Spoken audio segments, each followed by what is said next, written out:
Unang mga taga-Korinto Kapitulo 12. Mga kaloob ng Espiritu Santo. Mga kapatid, ngayon, tungkol naman sa mga kaloob ng Espiritu Santo, nais kong magkaroon kayo ng wastong kaalaman. Alam ninyo na noong hindi pa kayo sumasampalataya, kayo'y napapaniwala sa kung ano-anong mga Diyos-Diyosan na di naman nakakapagsalita.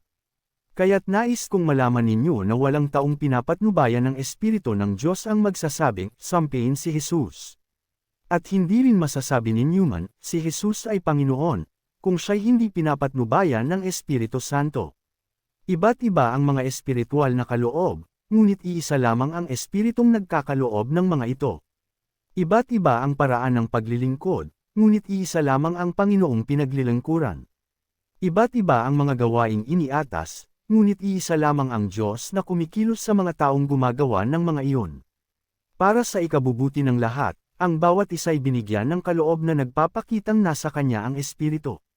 Ang ilan sa atin na pagkalooban ng kakayahang magsalita ng mensahe ng karunungan.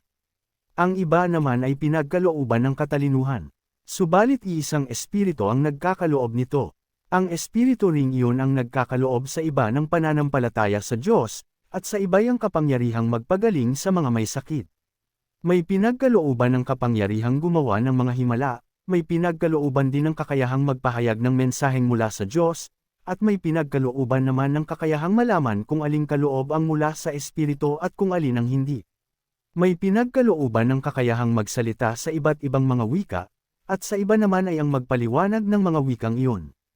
Ngunit isang Espiritu lamang ang gumagawa ng lahat ng ito at namamahagi ng iba't ibang kaloob sa bawat isa, ayon sa kanyang ipinasya. Iisang katawan ngunit maraming bahagi. Si Kristo'y tulad ng isang katawan na may maraming bahagi. Kahit na binubuo ng iba't ibang bahagi, ito ay nananatiling iisang katawan. Maging Hudyo o Hentil, alipin man o malaya, tayong lahat ay binautismuhan sa iisang Espiritu upang maging isang katawan. Tayong lahat ay pinainom sa iisang Espiritu. Ang katawan ay binubuo ng maraming bahagi at hindi ng iisang bahagi lamang. Kung sasabihin ng paa, hindi ako kamay kaya't hindi ako bahagi ng katawan, hindi na nga ba ito bahagi ng katawan? Kung sasabihin ng tainga, hindi ako mata, kaya't hindi ako bahagi ng katawan, hindi na nga ba ito bahagi ng katawan? Kung puro mata lamang ang buong katawan, paano ito makakarinig? Kung puro tainga lamang ang buong katawan, paano ito makakaamoy? Subalit inilagay ng Diyos ang bawat bahagi ng katawan ayon sa kanyang kalooban. Kung ang lahat ng bahagi ay pare-pareho, hindi yan maituturing na katawan. Ngunit ang totoo'y marami ang mga bahagi, ngunit iisa lamang ang katawan. Hindi rin naman masasabi ng mata sa kamay, hindi kita kailangan, ni ng ulo, sa mga paa, hindi ko kayo kailangan. Sa katunayan, ang mga bahaging parang mahihina ang siya pang ang kailangang-kailangan. Ang mga bahagi ng katawan na inaakala nating hindi gaanong kapuri-puri ay pinag-uukulan ng higit na pagpapahalaga. Ang mga bahaging hindi likas na maganda ang siya nating higit na pahalagahan.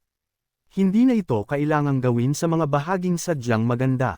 Nang isaayos ng Diyos ang ating katawan, binigyan niya ng higit na karangalan ang mga bahaging di gaanong marangal, upang hindi magkaroon ng pagkakabaha-bahagi, at sa halip ay magmalasakit sa isa't isa.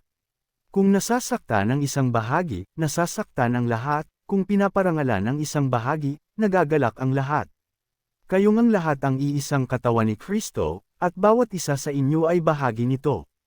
Naglagay ang Diyos sa iglesia, una, ng mga apostol, ikalawa, ng mga propeta, at ikatlo, ng mga guro. Naglagay rin siya ng mga gumagawa ng mga himala, mga nagpapagaling ng mga may sakit, mga taga-tulong, mga tagapangasiwa, at mga nagsasalita sa iba't ibang mga wika. Hindi lahat ay apostol, propeta o guro. Hindi lahat ay binigyan ng kakayahang gumawa ng mga himala, magpagaling ng mga may sakit, magsalita sa iba't ibang mga wika o magpaliwanag ng mga wikang ito, kaya't buong sikap ninyong hangarin ang mga kaloob na mas dakila, at ngayoy ituturo ko sa inyo ang walang katulad sa lahat.